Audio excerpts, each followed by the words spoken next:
Good evening, everyone. Hi there. Hi, Jenny. Can everyone in the chat just let me know, send me a message if you can see me and hear me okay?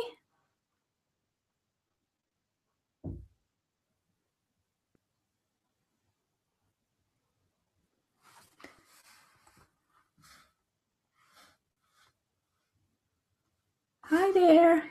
Can you hear me? Can you see me?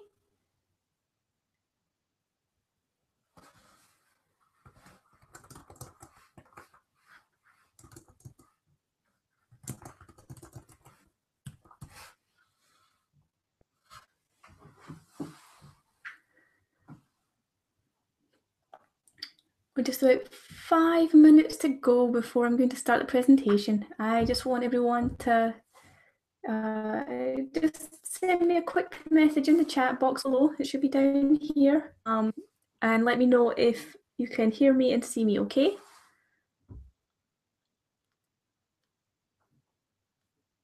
Anyone?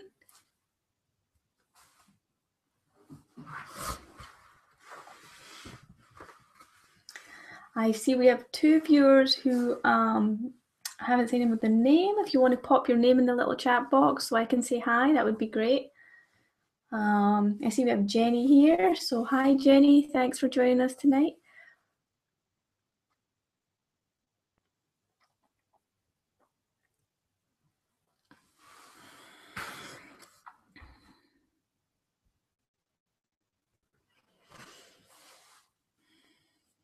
We'll just give it a few more minutes and we'll get started. Excellent. There we go. Hi.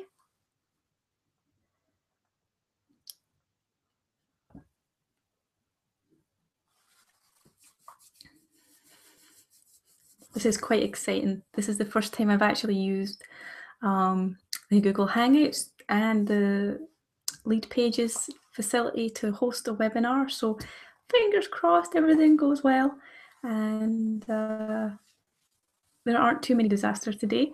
The biggest disaster will be me here hosting the webinar. So as long as I can stay on topic and keep things going, then everything should be good to go.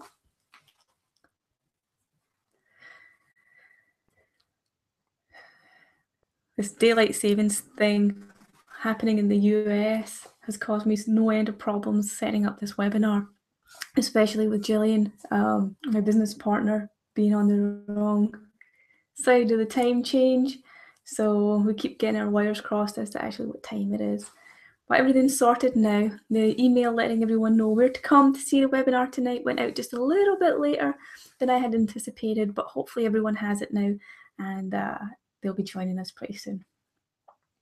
So hi everyone, if you're just joining us, welcome to the Dynamic Bodywork Academy Yes webinar. We're just going to give a few minutes to let a few more people join us.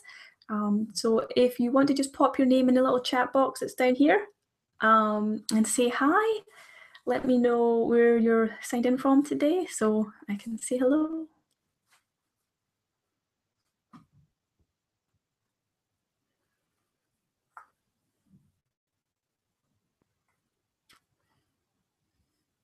Lots of you from down in England today. Fantastic.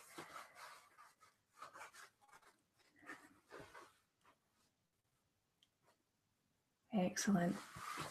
Yay! People are joining.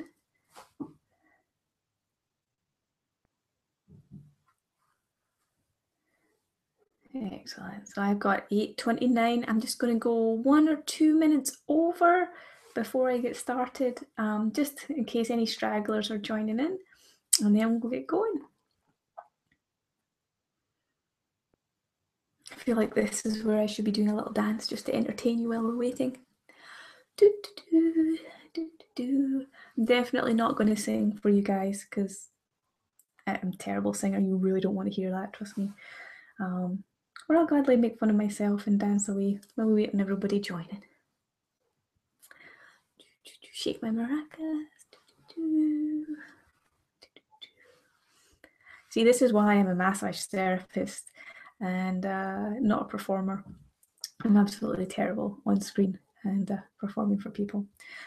But we're getting some great people signing up. Lots more people joining us tonight. Hi, if you've just logged in.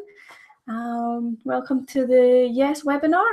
If you haven't signed in with an account in the little chat box down here, just pop your name in the window, it'll say hi, let me know where you're from tonight, and in a minute or two we'll get going.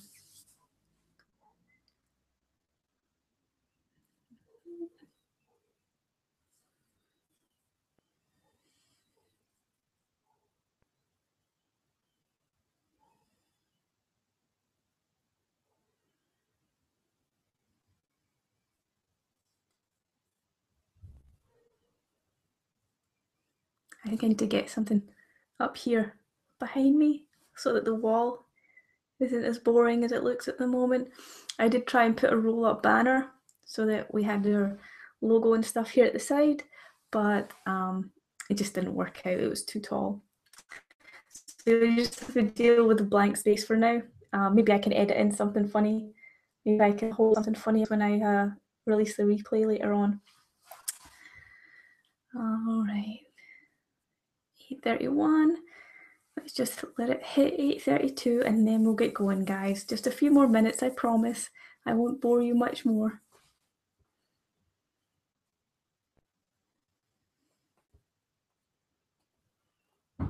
Hi to everyone who's just joined us, and welcome to the Dynamic Bodywork Academy Yes webinar. We're going to go in another little minute and we'll get going. If you haven't already done so, there's a little chat box just down below here. If you want to say hello, let us know where you're watching from this evening. Let me say hi. Hi, Rebecca. Thanks for joining us. Glad to have you with us tonight. Excellent. Everybody can hear me okay? Yeah, hear me and see me? Good, good, good. Fantastic. All right, so by my clock, it shows 8:32, so that's just a few minutes. I think we'll get going. All right, welcome to the Dynamic Bodywork Yes webinar. Hopefully the first in a long line of webinars where I can present some helpful tips for the business to help you boost your client base, help you with any pain points that you may be having, problems where you're just kind of getting stuck and feel that you really could use some advice to help you get over those hurdles and progress with your business. I'm Sally Chamness. If you haven't met me already, I am the director of Dynamic Bodywork Academy, and I am going to be presenting for you this evening. So without further ado, let's get started. During this session this evening, we have that little chat box down here. So if you do have any questions, please pop them in the box, and as we go through the webinar, if I find a question that I can answer for you right away, and it's a nice pause in the presentation, then I'll stop and answer the questions, but we will have a little bit of a Q&A at the end of the webinar. So if you want to kind of build up your questions in the chat box for me, I will try and get to all of them at the end. I'm hoping to keep this less than an hour. I don't want to have you guys sitting here feeling a little bit bored for too long, so we'll just try and get as much good information out there as possible and let you guys go on your way and hopefully implement it when you get to work tomorrow. All right, so here we go.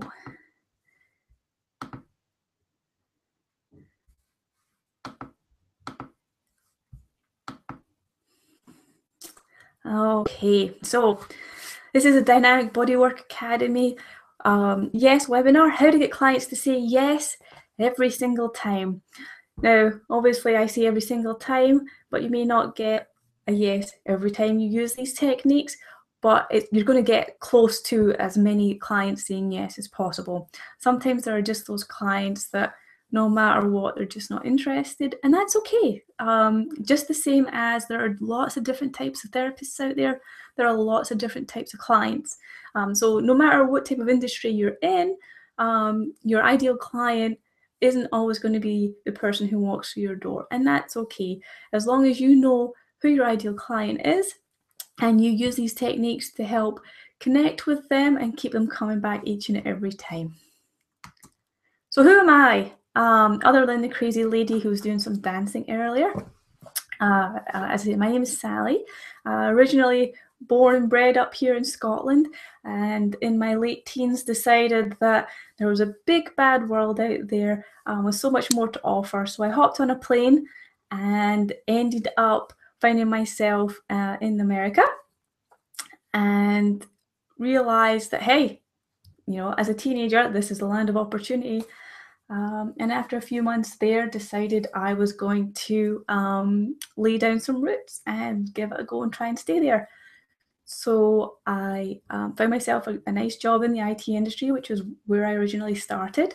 And about a year later, met my husband and we got married and we gave it a good go in America. We actually stayed there for about 9 years before deciding to return home in 2010. I identify myself as a bit of a computer geek. As I said, I originally came from the IT industry and went to university and all that jazz, but realized by the time I got to the end of my university time and 8 to 10 years in the IT industry, that it was going to be really difficult to get the jobs that I wanted, especially being a young girl at the time. So that's when I started looking for other opportunities and stumbled upon massage. I like to call myself a grown-up goth, as I pandered a little bit in the alternative look community. And I mean, I still have a bit of an unusual appearance at times that sometimes throws throws people off a little, and that's okay. You know, as I said before, there are therapists for every type of client out there, and there are clients for every type of therapist out there. It's okay if my appearance or my personality doesn't necessarily gel with a particular client, because I know that there is someone else out there who'll be able to give them the attention they deserve and build a rapport that makes them comfortable enough to receive their treatments. So if my tattoos or my appearance turn people off, I'm okay with that. I acknowledge that it can sometimes be a bit of a stumbling block for me in business, but I don't let that stop me from going out there and doing what I can to keep building my business. I've got here that I'm a practicing mum. I had my little girl about 21 months ago now, so she's coming up on her second birthday. And I must admit that juggling two businesses, both my massage clinic and the school, and being a mom is a little bit challenging, but I've never been one to step away from a challenge. So I'm going to give it as good as I've got, and hopefully I'll come out the other side not too battered and bruised. And then, of course, I'm a massage therapist. I'm one of these people who dreams about giving massages, or dreams about things in the massage industry, or when I'm awake in the middle of the night and struggling to fall asleep, I spend my time reading posts from industry leaders, reading and highlighting all those really sometimes very difficult to read textbooks on massage technique and massage research. I'm quite boring, actually, when it comes to the business side of the massage therapy, but I do love what I do, and I do love the feedback that I get from my clients, and going to my clinic every day and knowing that I'm making someone's life just a little bit happier or a little bit better is all the pay I need to keep me going every day. So that's me, and that's my crazy daughter there on this side. That's Moxie.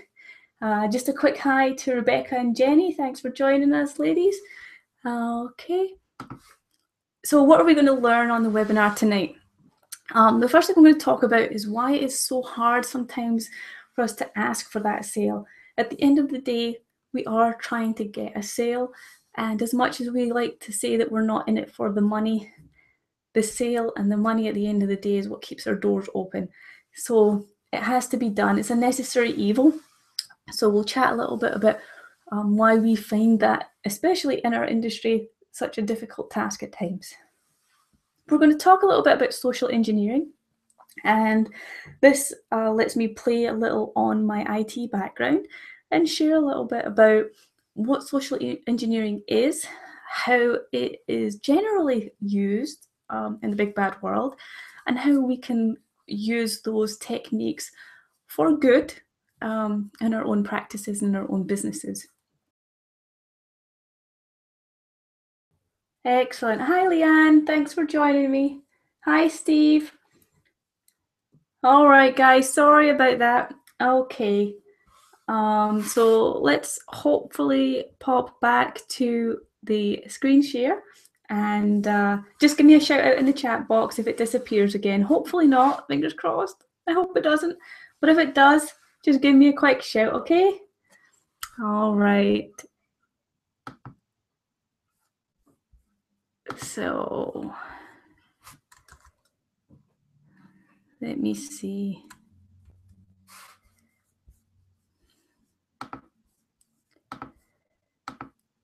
Here we go. So hopefully in the next minute or two, you'll see my presentation on the screen again. And I'll just go back to the top of the page and we'll start again. Warming up the client, I think that's where we left off.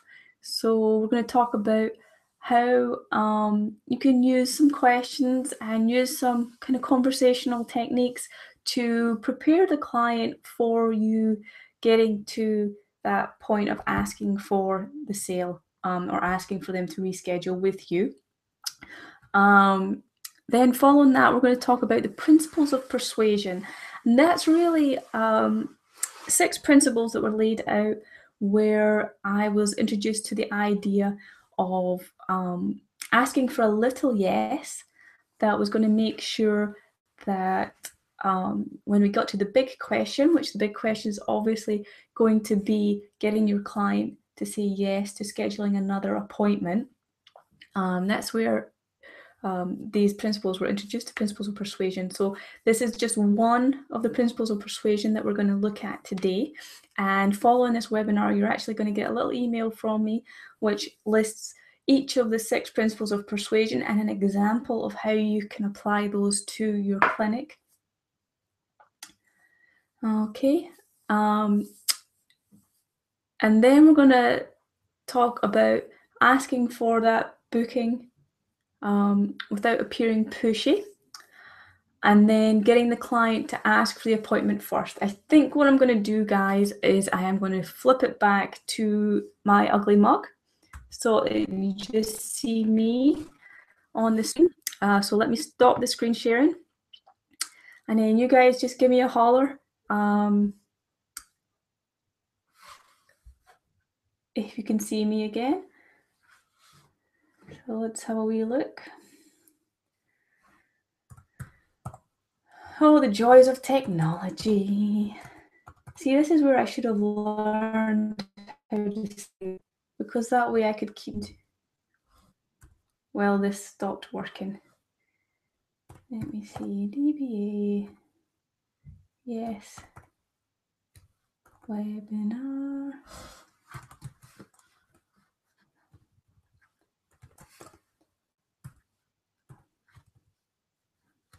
Live. There we go. So let's have a wee look. What are you guys seeing now? Hi, Andrea. Thanks for joining us. We're just having a few little technical difficulties, so I apologize right now if you can hear me, but you're having difficulty actually seeing me.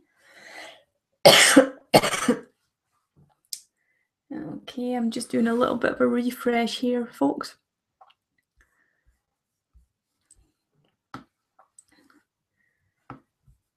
All right. This will be interesting because I must admit I was trying to cheat a little bit by having the PowerPoint presentation there because it gave me something to hide behind so you don't have to look at me the whole time. All right, let's see. Aha! Okay. You can see me again. Or at least I can see me. Yeah, there we go. There we go. All right, folks. I'm just going to not use a screen share at all. So forgive me for having to look at me for the next few minutes. But what I will do is when the replay goes out, I will package the presentation for you as well, so that you do have the slides to refer back to if you want to look at anything. All right, so here we go. All right, so why is it so hard to ask for the sale? We are going to talk about social engineering. We're going to talk about warming up the client, the principles of persuasion, asking for that little yes, asking for that booking without appearing too pushy, and then getting the client to do the hard work for us, getting the client to ask for the appointment first. So why is it so hard to ask for the sale? In the industry that we're in as a massage therapists, as energy practitioners, people in the caring type of community, we always want to feel warm and welcoming. And we never ever want to feel like we're pressuring or pushing our client into doing something that they don't want to do. So just coming in and saying, okay, can I book you in for another appointment, can sometimes be a little bit against our nature. So that's why we might be reluctant to just come out and ask the client to rebook. If you're a bit like me, maybe you're a little bit introverted, especially if you're a solo practitioner and you tend to work alone a lot of the time. It can be quite isolating and it can turn you into a bit of an introvert. So again, it takes you out of your comfort zone if you feel like you're having to ask or reach out to your client and ask them for that sale. And you also don't want your client to feel obligated. You don't want them to feel like they have to say yes, otherwise they'll upset you or they'll offend you, and that's okay. But that's why I've put together this presentation. Hopefully some of the information I'll share will give you an idea on questions you can use or things you can say, so that you don't feel uncomfortable asking for the rebook, or you don't feel like you're making your client feel obligated to say yes. So social engineering. Social engineering, as I said, is something I was introduced to in my IT background.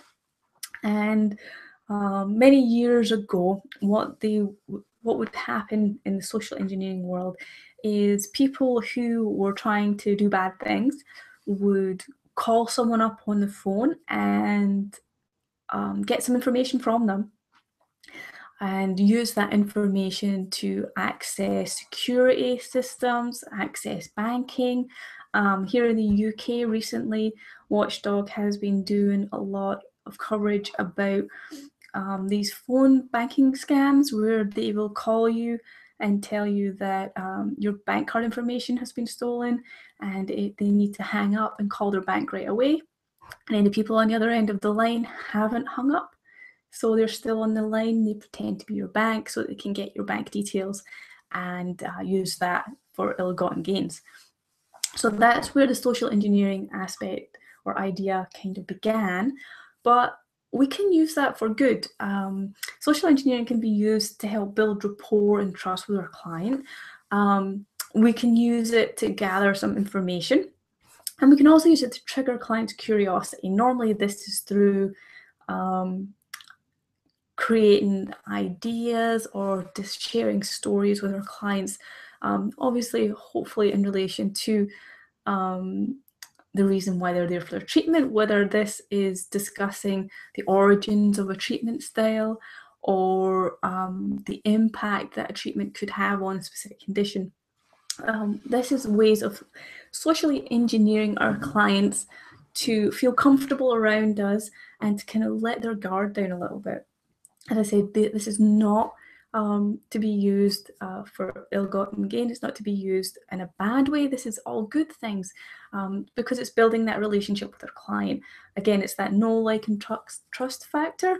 We want our clients to know us, we want our clients to like us, and we want them to trust us. So that's where the social engineering aspect would come into. We gather information about them. Hopefully you're writing this down on your intake form or your notes when you're interviewing your client prior to their treatment. And these little things This could be they're sharing information about going on a holiday. It could be they're talking about family or celebrations that are coming up. By using that information and collecting it, we can then show our client that we have a vested interest in them. So the next time they visit, we can ask about something they've referenced at the prior appointment. We can ask them how a celebration went, ask them about their holiday, and it just builds that one-to-one rapport with them, and it gets them to feel comfortable around us, and it gets them to trust us. In regards to building curiosity, this can be from displaying images of specific treatment types or sharing testimonials from other clients who received maybe a new treatment or an alternate treatment that your current client hasn't experienced before. And that will then trigger their curiosity. It will get them interested in asking for more information about that particular treatment, and potentially have them asking you to book them in to try that treatment out. So after that, what we want to do is we want to warm the client up a little. And we do this from the minute they walk in the door to the minute we get to that sales question. So warming the client up is going to involve your intake process. It's going to involve your communication during the actual treatment itself. And then, of course, afterwards, any post-treatment discussions that you have, all leading up to that last part of the transaction where you're asking for them to rebook in with you. So part of warming the client up is creating a relaxing atmosphere. This is where we want to make sure that our treatment areas and the way we present ourselves to our clients is relaxing. It makes them feel comfortable. It lets them feel like they can relax and be themselves a bit more. If you have a client that likes to chat, we don't necessarily have to get too involved in that conversation, because obviously we're hoping that they're going to just chill out and relax and just get themselves into that nice, quiet, relaxing space. But some clients find that having conversations and chatting away is how they like to relax. So giving them the option to either have some nice quiet time or to chat away, as long as you're not asking them too many triggering questions that may be keeping their mind active and not allowing them to settle down. So create a nice, comfortable space that if they want to communicate with you, they can. But if they don't, you're happy to leave them on the table, relaxing in a nice, quiet environment.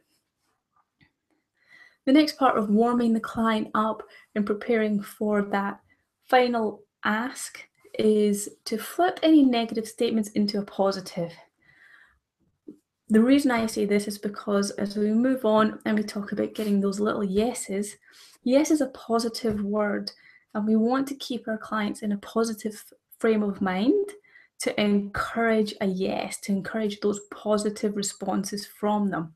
If you find a client comes in and they use a lot of negative language, they ask a lot of negative questions, what we have to do is try and guide them in the right direction so that we turn those around and we have them seeing things from a positive standpoint.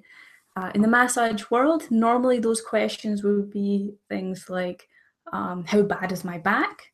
Bad, obviously a very negative question. What we would want to respond is something like, your back's actually feeling really good today, or I've seen some significant improvement since the last time I saw you. We want to keep everything looking positive, feeling positive, so that when the client leaves, they're in a positive frame of mind. Part of that also involves making sure that we meet client expectations. So before you actually start your treatment with the client, one of the last questions you want to ask them is how they want to feel when they leave the clinic today. Do they want to feel rejuvenated and energized and happy and perky and good to go because they're maybe going on night out or meeting up with some friends? Or do they want to feel nice and chill and relax and just nice and peaceful because they're going to go home and put their feet up and just have a nice quiet evening? Based on what they answer, how they want to feel at the end of their treatment, is how you're going to wrap up your treatment. And you want to make sure that if they've said they want to feel fresh and rejuvenated and ready to go, that that's how you finish up your treatment and that you have them feeling like that. If you don't meet their expectations, then that's going to leave them feeling a little bit disappointed. And obviously that is a negative and we don't want that. So warming up the client is going to involve keeping things positive, flip any negative statements that they make or any negative language that they make, try and stay positive all the time and make sure that we meet our clients' expectations. At the minimum, we want to meet them. Obviously, it is our goal to exceed those, go far beyond what our clients expect from us. But if we can at least meet what they expect from that treatment that day, we're already halfway there. And finally, in regards to warming up the client, I've made a little note here talking about using positive speak to create calm. Again, that goes back to flipping all the negative statements. So make sure that any conversations that you do have, you try to keep them positive, hopeful, inspiring, if that is a train of conversation that the client is taking. But at best, try and prevent any avenue of negativity creeping into the treatment. Well, it's all about staying positive and uplifting and happy so that they leave your clinic or treatment using positive words, experiencing positive emotions. So the principles of persuasion, where I got the idea for asking for a little yes. Originally, some of the ideas were laid out by Dale Carnegie, who wrote How to Win Friends and Influence People. If you haven't read it, it's quite an eye-opening book. It's the original social networking book, if you like, how to build rapport with people. So definitely something that you should be adding to your list if you haven't already got it. But he said that if you get someone in the habit of saying yes, then they're going to be more likely to agree with you when it comes to another question, like in his example, would you like to buy a vacuum cleaner? I personally was first introduced to this idea when listening to a podcast that was presented by a gentleman called Merlin Mann. And he gave the example of the Henry vacuum cleaners, you know, those little red hoovers that have the little eyeballs and the smiley face, and the nose is the actual vacuum cleaner itself. Well, he talked about the door-to-door salesmen that sell these vacuum cleaners and how they were trained to ask leading questions going up to the sale. So the idea is that you get your client to say yes to one or two small, relatively insignificant questions first, so that they're in the habit of saying yes, so that when you get to the final question of asking them to book in for that next appointment, they're already in the habit of saying yes, so they say yes automatically. All right, so an example of this in the clinic could be when they step out of the treatment room, you ask them if they're feeling nice and relaxed. Hopefully, that's a pretty much guaranteed yes. Could ask them maybe, are you feeling a little bit better now? Again, hopefully a guaranteed yes. You could follow that up with, would you like some water? And then hand them some water. Again, hopefully that's going to be a yes. Normally, the majority of people who have received a massage feel a little bit parched afterwards. So offering them water, again, as I said, is a guaranteed yes. It could be you referencing maybe an information that they've given you during the treatment. If they've said that they're just going to go home and have a quiet night tonight, you could say, so is that you off home now to put your feet up? Again, hopefully a guaranteed yes. So as you introduce one or two of these questions, by the time you get your yes once or twice, you're ready to say, would you like me to go ahead and book you in for your next appointment now? And then you'll get that yes. Not pushing too much, hopefully, but leading them on. You're kind of leading them on a journey from one yes to another, and it makes it just that little bit easier to ensure that that final question gets the yes that you're looking for, and that's the one that's most important. So start off small.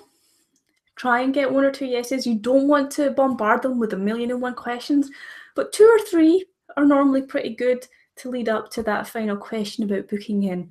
As I said, hopefully you're going to inquire about whether or not your client enjoyed their experience, and that's always hopefully going to be a yes. Again, offering them some water or some tea or something to drink, some kind of refreshment afterwards, hopefully a guaranteed yes.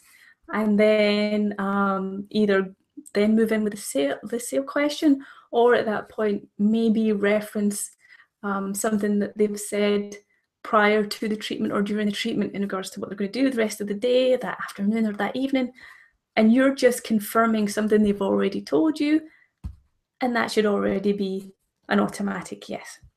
So get them to say yes to small, relatively insignificant questions, but get them to say yes often, and by the time you get to that last question, it'll just be something that they do automatically. All right, how are we doing, guys?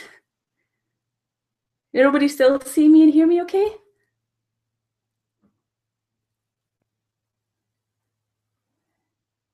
I think there's just a tiny little bit of a delay on here, so hopefully it's not like I'm kind of staring at you too much. If you're wondering what I keep looking at down to is I've got the chat window on another screen here, so I'm just keeping my beady little eyes on this should anyone come up with any questions as we move along. So hopefully everything's okay and everybody can see me. Good, good. All right. Not much more to go, I promise. Okay. So asking for the booking without appearing pushy. This is a difficult one for me because I'm not a natural salesperson. I really feel uncomfortable in a sales environment.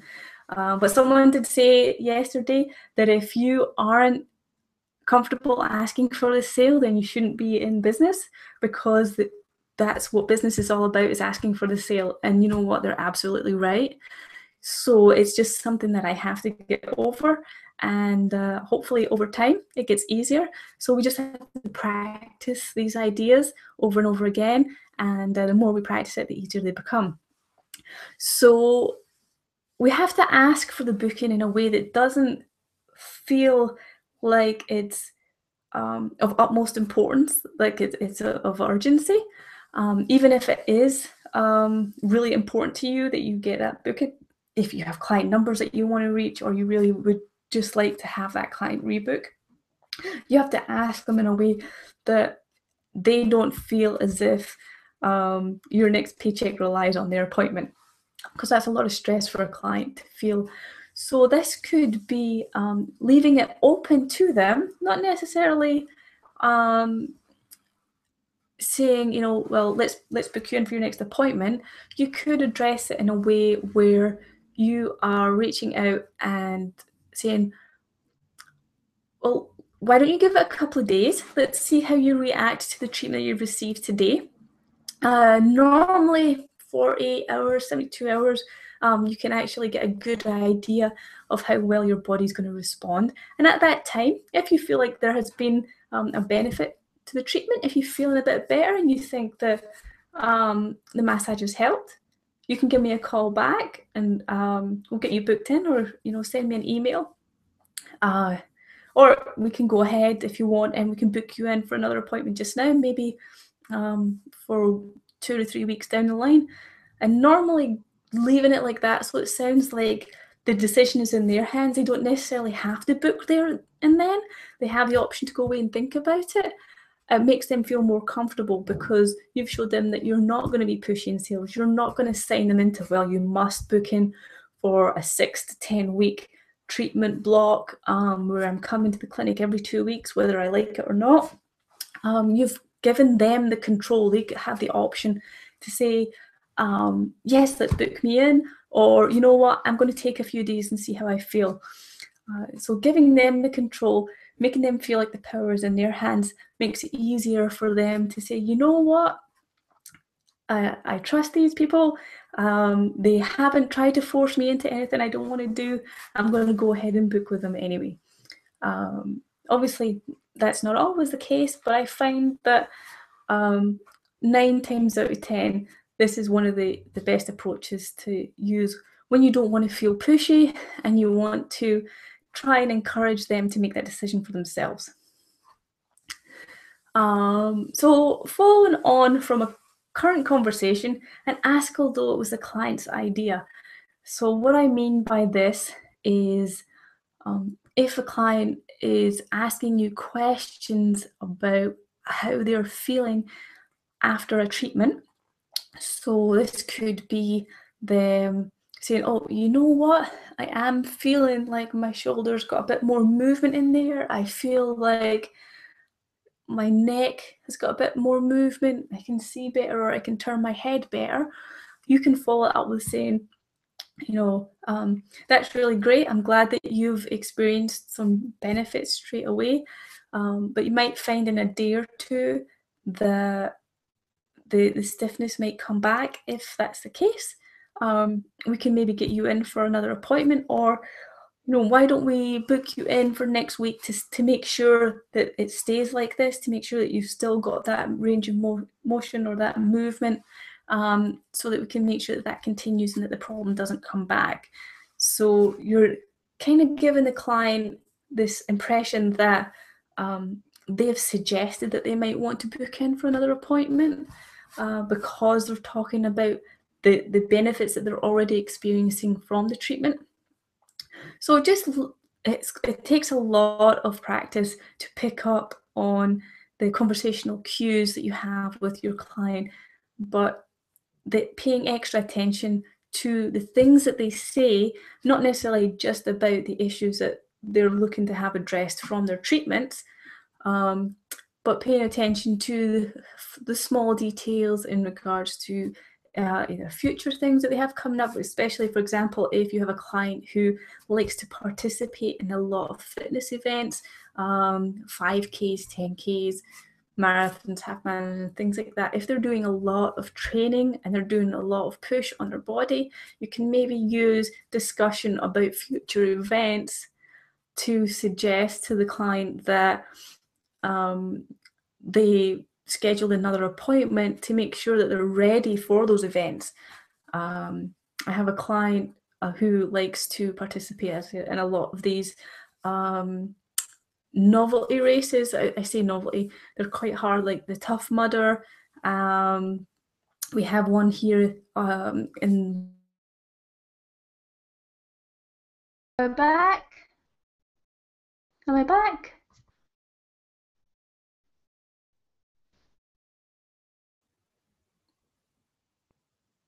Am I back?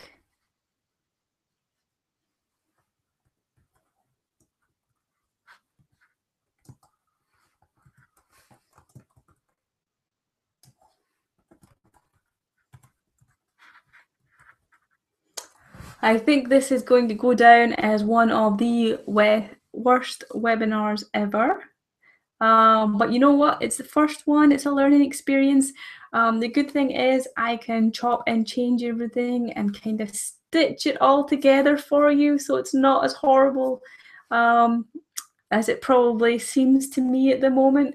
Right now, I just really want to kind of crawl under my desk and hide and feel totally embarrassed and ashamed. But you know what? We're here. I'm going to push through. We're going to take care of this webinar.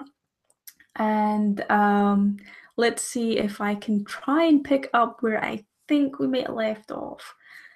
So we were talking about getting the client to ask first. And the idea behind that is trying to insinuate that your schedule might be a little bit busier than it really is, to encourage a client to book in if they like a specific time slot or a specific day, and prefer that to any other times, or even if it's a therapist, if you work in a multi-therapist or a multi-service provider facility, that the sooner that they schedule that appointment for you or for that particular service provider, then the more they're guaranteed to get the spot that they want, the day and the time that they want. And that would generally suggest to the client that they need to ask for that booking. So again, it's not necessarily totally a passive way of getting that yes, but it is planting the seed in their mind that if they want another appointment with you on a specific day and a specific time, it's better for them to book now than wait and miss out on the opportunity. It's creating that sense of urgency, I suppose. Let me see if I can, there we go. You can probably see me a bit better now that I'm not reflecting in my glasses. So yeah, creating a sense of urgency to encourage that booking. The problem that we get with clients who are used to maybe visiting other health practitioners is you may sometimes hear them say, oh, I visited a practitioner and they told me that they needed to see me for a minimum of 10 sessions and see me twice a week for 5 weeks, and then they needed to see me every week for another 4, and then every month for the rest of my life. It's quite off-putting for people, especially when they associate massage therapists with these other practitioners who practice that technique, and it works for those practitioners. I've got to give them credit to it, but I don't feel that it's appropriate to suggest that someone has to visit for so many sessions at a time and then has to keep returning to me time and time again. That decision is for the client. But if we're doing our jobs as therapists and we're meeting their expectations or exceeding them, if we can, then it shouldn't be a question of whether they feel they need to come and see us on a regular basis, because they're going to want to. They're going to enjoy the treatment that we offer. They're going to enjoy the experience that they have with us, and the relationship that we've built has got to make them feel comfortable enough that they want to spend time in our clinics or receiving our treatments. That's just how it works. So don't ever feel that you have to get those time and time again. Take the pressure off yourself and just know that you're an absolutely amazing therapist, that you're going to knock it out of the park each and every time that you have a new client on your table, and the work itself is going to have them asking for that appointment. But there are clients who can be a little bit hard work, and when that happens, that's when we have to employ these other techniques. That's when we have to have them led down the path of saying yes, get them to say yes to smaller questions, use social engineering to gather information that you can use to help build that rapport with them, to make them feel more comfortable so that they want to book in with you. So there are a few techniques here that I have learned to use over time so that I don't myself feel like I'm pressuring a client to book an appointment.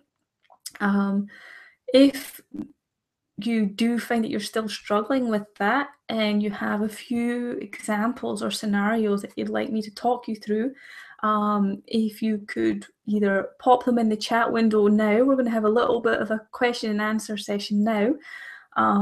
So I'll keep an eye on this. As I said, I think there's a little bit of a delay. So if you have an example of a time where you felt it was difficult to ask for the next appointment, please let me know in the chat window and hopefully I'll be able to answer that for you. If you have any other questions about rebooking clients or about the massage industry or even DBA in general, again, please let me know in that little chat window down here. So I'm going to give you guys about 5 minutes or so to give me some questions, and hopefully somebody has something for me, maybe.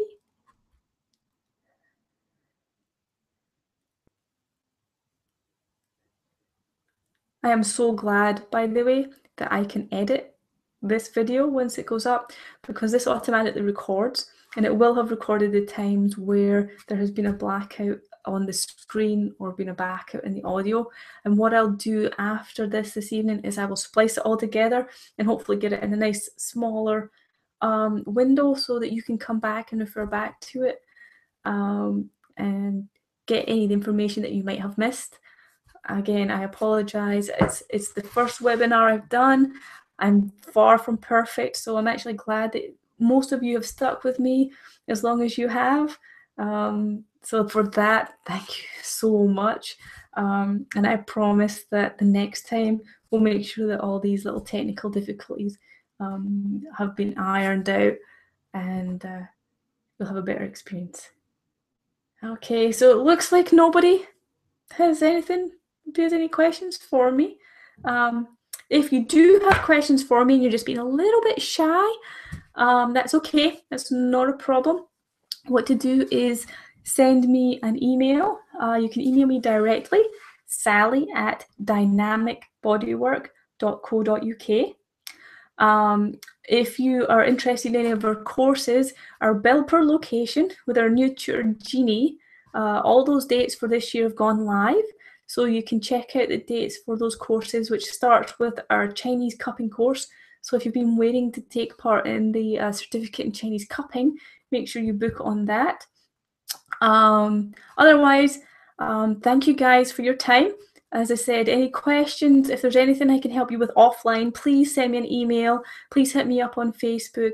I will let you guys know once I've sorted this video out and the replay is online for you so that you can go back and maybe catch up on the things that you've missed. And I'll also pop those slides up for you as well. All right. Okay. Some questions that have come in so far.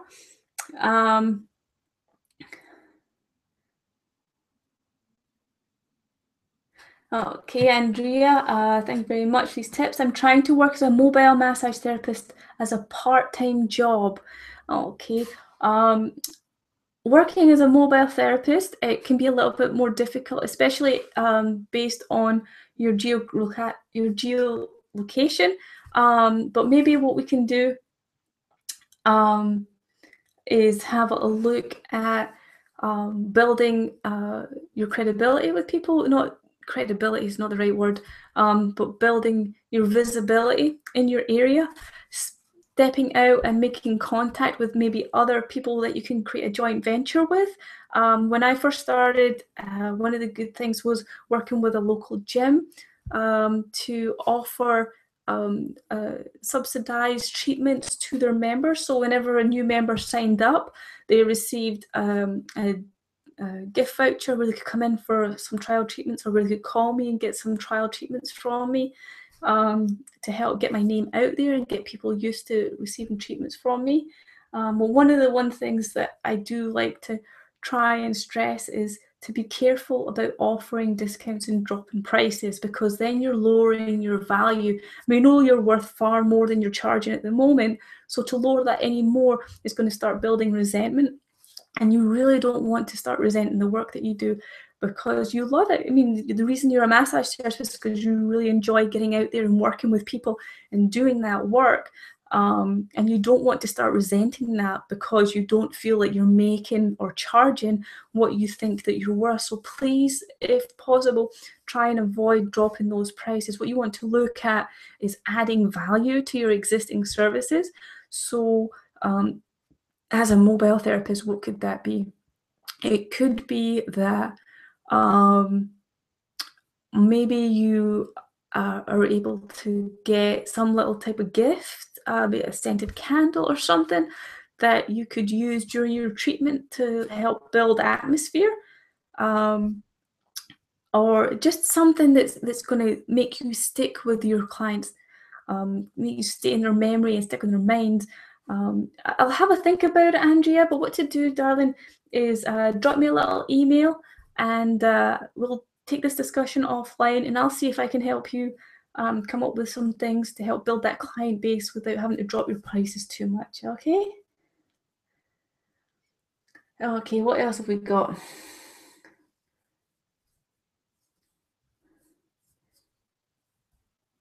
If a client doesn't turn up for a booking, would you ask for deposit from them?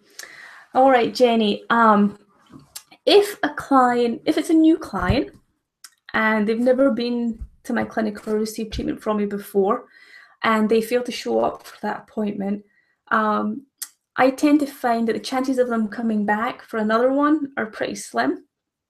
But if they do, normally first offenders, I let it go, but I will remind them at that point in time that I do have a cancellation policy. You have to make sure that your cancellation policy is known at the time of booking. Make sure it's displayed on your website, that it's included in any emails that you might send to confirm your booking, and make sure that it's displayed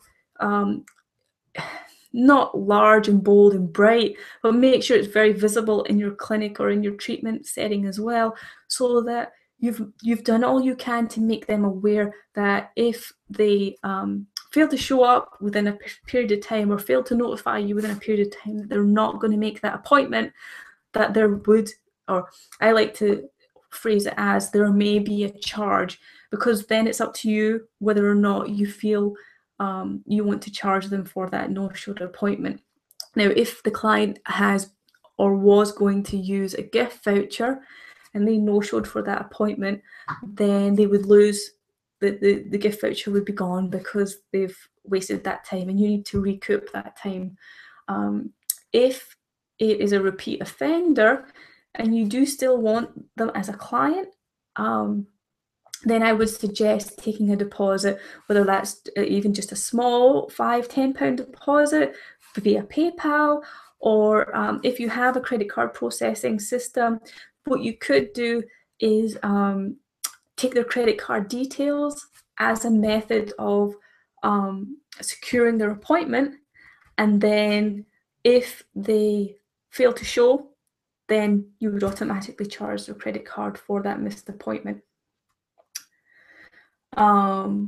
That will also depend on what kind of credit card processing facility you use. Obviously, if it's a chip and pin facility or something like that, a card reader is a bit more difficult because you don't want to be saving client details on any notepads, or you don't want to be storing them on your computer for the potential of identity theft. But if you're using an online system, if you're using like Go Cardless or something like that to take deposits or take payments from your clients, generally that allows them to store that information without you seeing it or without anyone else seeing it, and then you can just go ahead and click through and apply that payment if the appointment is missed. I also have a membership plan at my clinic, and if the client is a member and they no-show for an appointment, then they lose that membership appointment for that month. It's gone. So I tried to be nice the first year or two that I was in business, but I found that people tended to push the barriers time and time again. And it's not that I wanted to be mean and put my foot down and say not enough is enough, but you do have to do that at some point. So if you feel that people are abusing your boundaries, then you can either take the opportunity to fire them as a client, because they're taking up space and taking up a time that could be used by a client who really does value your time and value your services, or you could start taking deposits or taking payment details from them prior to the appointment to recoup and cover any losses that you might experience because they've no-showed. All right, so hopefully that has answered your question. As I said, any other questions for me, guys, please just drop me an email, sally@dynamicbodywork.co.uk. Hit me up on Facebook as well, so you can ask me some questions on the Facebook page. I'll gladly answer them there, or yeah, an email. And as soon as this webinar replay is done and edited and back up, I will send everyone an email and let them know it's available. And hopefully it'll be a bit more enjoyable than the stop and start experience that you've had tonight. All right, so thanks again, guys. I appreciate the hour that you've taken to spend with me tonight. I hope you're going off to do some fun things now, and I will speak to you soon. Bye.